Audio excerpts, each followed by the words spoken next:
अस्सलाम वालेकुम dear viewers and students. आज का जो प्रोग्राम मैं बनाने जा रहा हूँ बहुत ही इंटरेस्टिंग प्रोग्राम है। यूज़र ने क्या करना है, 3 नंबर्स को एंटर करने। कितने नंबर्स को एंटर करना है? यूज़र ने 3 नंबर्स को एंटर करना है।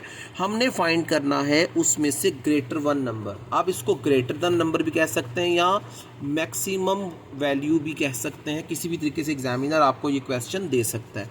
यू कंसीडर, थोड़ा सा लॉजिक बता दूं कि आप लोगों ने यहाँ पे कोई से भी नंबर 3 को 3 वेरिएबल्स डिक्लेयर करेंगे, एक्स वाई एंड जी कर लें या ए बी और सी कर ली। आप पे डिपेंड होगा कि आपने वेरिएबल्स का नेम कौन सा रखना है। उसके मुताबिक आप लोग क्या करेंगे, इस प्रोग्राम को राइट करेंगे।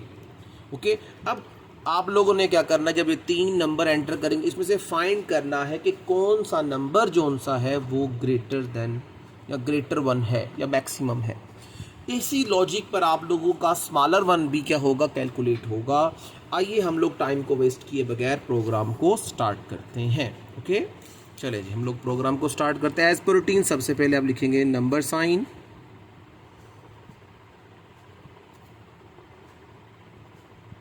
देखिए मैं आप लोगों को आज फिर रिपीट कर रहा हूँ इस बात को कि आप लोगों ने, बच्चों, स्टूडेंट्स, व्यूवर्स, आप लोगों ने इसको बड़े केयरफुली लिखना होता है। इसके मार्क्स होते हैं।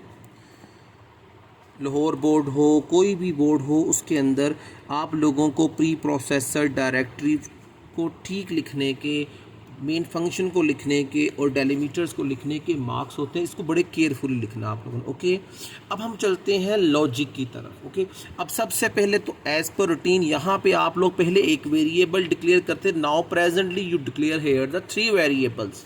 अब आपने क्या करना है, आपने सिंपल लिखना है इंट फॉर इंटीजर।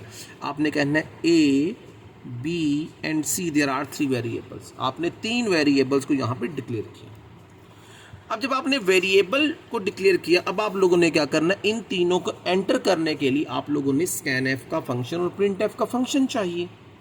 आप लोग क्या करेंगे, थोड़ी सी क्वेश्चन की लेंथ बढ़ाना चाहूँगा ताकि आपको ज़्यादा अच्छे तरीके से समझ आ सके बात को। ये तीनों वर्ड, तीनों करेक्टर्स मैं एक ही गो में एक ही बार एंटर करवा सकता हूँ, लेकिन आप लोगों के लिए इसको मैं अलग-अलग एंटर करवाऊँगा। आप लोगों ने सबसे पहले एक मैसेज देना है, प्रिंट एफ, यहाँ लिखेंगे enter the value for a. आपने कहना है ए की वैल्यू। अब क्वेश्चन मार्क लगाना चाहते हैं तो लगा लेगा, नहीं देयर इज़ नो प्रॉब्लम। फिर आप यहाँ पे फिर क्या करेंगे, स्कैन एफ का फंक्शन देंगे और यहाँ पे percentage sign D, format specifier, and operator, और यहाँ पे क्या करेंगे, वेरिएबल ए को पिन करेंगे। ये 2 स्टेटमेंट्स। अब ये लगाने के बाद अब आपने अगेन यही काम बी के लिए और सी के लिए भी करना। अब यहाँ लिखना है प्रिंट एफ, यहाँ लिखना है and same enter a value कर ले, द वैल्यू कर ले, प्रॉब्लम नहीं, फॉर बी।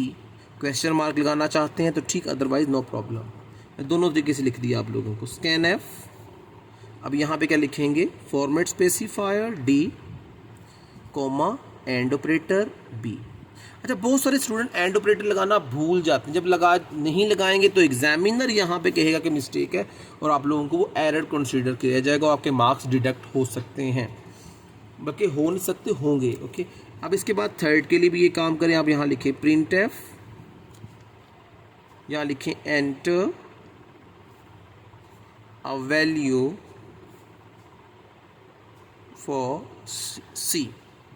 अब ये काम आपने सी के लिए भी रिपीट किया। यहाँ पे फॉर्मेट स्पेसिफायर, फिर एंड ऑपरेटर, उसके बाद आप यहाँ पे लिखेंगे सी।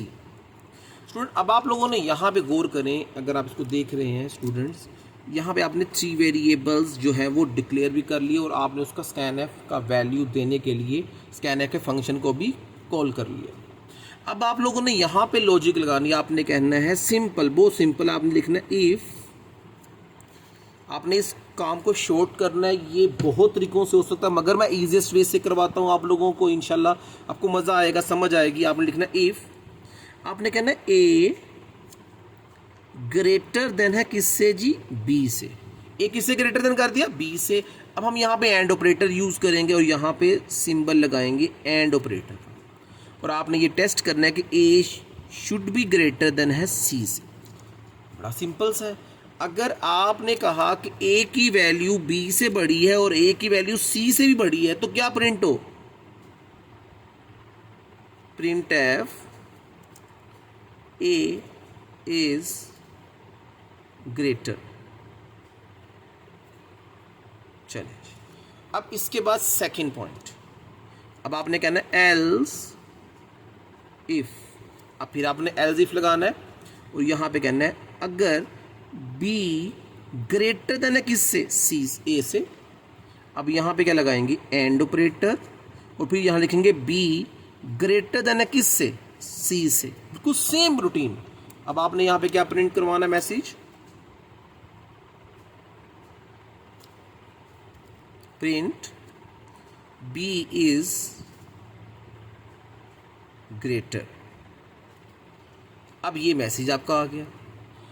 अब एक बात को स्टूडेंट्स बेटा माइंड में रखना है कि इफ़ को स्टेटमेंट टर्मिनेटर से टर्मिनेट नहीं करना किसी भी कॉस्ट पे, लेकिन जब आप प्रिंट एफ स्कैन एफ लगाएंगे तो आपने टर्मिनेट करना है। ये इधर चेक कर सकते हैं आप लोग। अब इसके बाद आप लोगों ने क्या करना है? अब आपने लगाना है एल्स। अब आपको थर्ड टेस्ट लगाने की ज़रूरत नहीं, ऑटोमेटिकली यहाँ पे क्या आपने प्रिंट करवाना है? प्रिंट एफ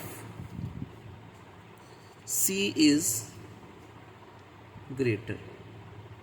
जब आपको ये बात क्लियर हो गई है कि ए भी बड़ा नहीं है, बी भी बड़ा नहीं, तो definitely B the C will be the capital या सॉरी ग्रेटर।